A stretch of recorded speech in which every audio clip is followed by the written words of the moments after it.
Video games are a lot like sports. You know, we each have our favorite sports teams, whether it be football. You know, I'm a Baltimore Ravens fan.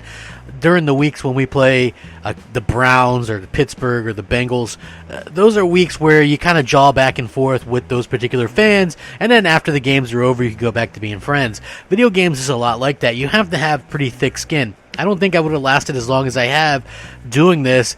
I mean, you guys see the comments I get. You see the hate that I get. That stuff I've been getting for years upon years, and it never really changes. I just have incredibly thick skin, and, you know, stuff like that doesn't bother me. But the level of stuff, the little stuff that seems to bother a certain group of Xbox fanboys is really kind of blowing my mind, and they're more and more complaining, and the media bias stuff. And I get that I was like the media bias guy, but again, you just start to realize that the media wasn't biased. Xbox was just lacking.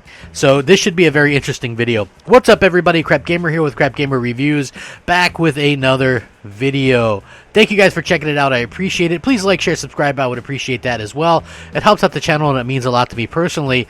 A lot of people ask what the best way is to support the channel. You know what? A simple like. You know, a simple like does that. Or you could, you know, hit the bell so you're notified of everything as soon as it drops. I do daily content, at least one video a day. So hopefully you guys enjoy and, you know, keep coming back and stuff like that. I really appreciate it. So with that being said, I did a video not too long ago. A lot of people were upset because IGN, they feel like, is anti-Xbox or whatever. And again, I don't feel like IGN is anti-Xbox. I feel like, you know, everybody sort of has a preference, no matter who you are, right? Like, growing up, maybe some of the people had a preference for PlayStation, and that's kind of carried over. But how can anybody, you know, like, I just will get into it for me for a second. A lot of people say I hate Xbox. If you know me, you know that I don't hate Xbox. I love Xbox. I am upset because the way Xbox is going, the trends that they're going, the way that they're sort of not really caring about the history and the hardcore fans and stuff like that.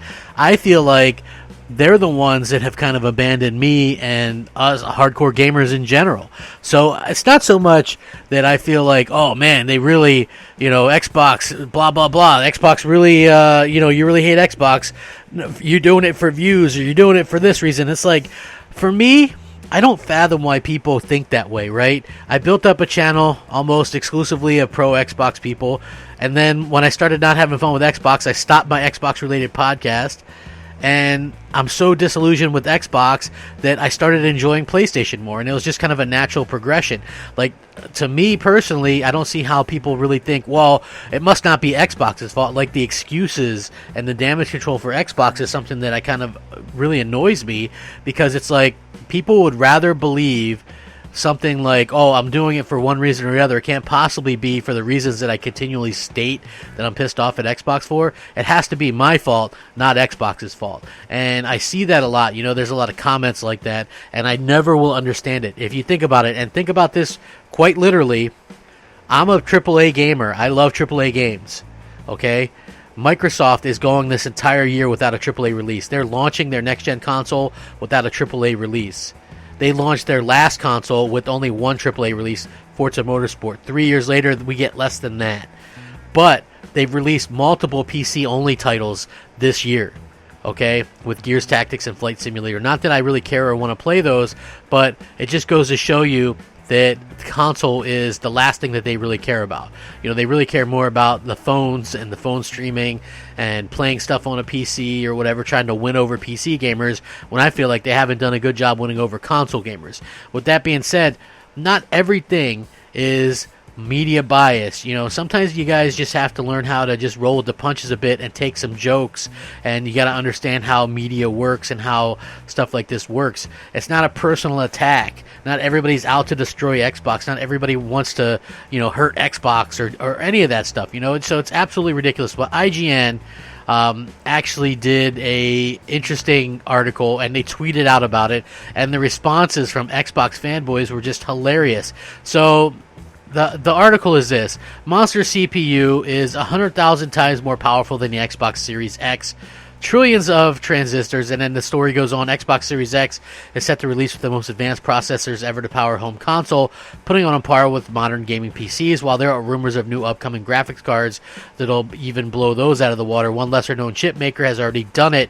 The Cerebra's wafer-scale engineer Generation 2 is an absolutely massive dinner plate size processor designed for supercomputers. So, I mean, it's like you could say maybe it was a little bit clickbaity or whatever, but I don't think they're really going after anything because they really talk about the PlayStation 5 and the Xbox Series X in there, you know, but the Xbox Series X is obviously more powerful, so they led with that. It's not everything is aimed at taking down Xbox or, you know, trying to destroy Xbox or any of that stuff. I honestly just feel like people just take this stuff a little bit too seriously. It's not that serious. Not everything's a personal attack. Microsoft, Sony, whatever, Nintendo, whatever your preference may be, you're always going to be able to find something that goes against what you like, no matter what it is. There's plenty of stuff that goes against PlayStation. There's plenty of stuff that goes against Nintendo. There's plenty of stuff that goes against Xbox. It doesn't mean that there's biased media. It definitely just means that people have opinions, and people could possibly even have, you know, an opinion of a preference. But to say that, hey, that, you know, this is bias or that they're biased, listen, IGN recently ran a poll. Which one would you rather have? Which one are you more interested in buying? Xbox Series X or PlayStation 5? PlayStation 5 or both, I think was one of them. Like between both and PlayStation 5, it was like 70 to 75%. We're going to get a PlayStation 5, and I think it was like a much lesser percent for the Xbox Series X. But I don't understand why people get like that. Okay, first of all, the one thing that I hear most from Xbox gamers is they don't care about sales, right? Which is ridiculous because everybody cares about sales. Okay. So this is the funny part that you'll see from Xbox fanboys. They'll say, oh, the Xbox Series X is the most powerful, I got to get it. And then they'll also hype up the 4 teraflop, weakest next-gen console, Series S. And why are they hyping that up if they're getting the X? Well, they're hyping up the Series S because they're hoping that it sells a lot and it outsells the PS5. That's the hope. But again, they don't care about sales, but they just want to see that outsell the PS5 for some reason. Same thing with Metacritic, right? Xbox fanboys will swear up and down they don't care about Metacritic. We don't care about Metacritic. It's all fixed. It's fake. It's bought and paid for. Flight Simulator scores what, a 92, 93 on Metacritic. Suddenly, Metacritic is the end-all, be-all. That's the way the world works, folks. I mean, I get it. I expected it. The funny thing is, to me, was seeing console owners hype up a Flight Simulator that's only on PC right now. And supposedly they might even cut out the Xbox One version altogether. So, seeing people hype up that was a little bit hypocritical and kind of hilarious. Like, I sit back and watch it. I get it. We're all hypocrites of something. We're all wrong at some point in time. We all can change our mind on certain things. But it's just so funny to me because I expect it and can sit back and go, oh, that's funny because I've done that myself before, right? Like, I got to be real, man. Like, talking about NPDs for years, and, you know, I used to love it when Xbox would win. I mean, obviously they haven't won an NPD in almost 5 years now, but, you know, I used to love that. You know, you rub your face in. It's like your team winning something. You know, I have to admit, like, yeah, it bums you out when, like, it leaked out that only 17,000 Xbox Ones sold last month. Okay, 17,000. Think about that. That's Wii U. That's worse than Wii U numbers per month. Okay, I know that the next Xbox is coming, but PlayStation 4 still sold over 150,000 units, and the Switch still sold 350,000 plus units.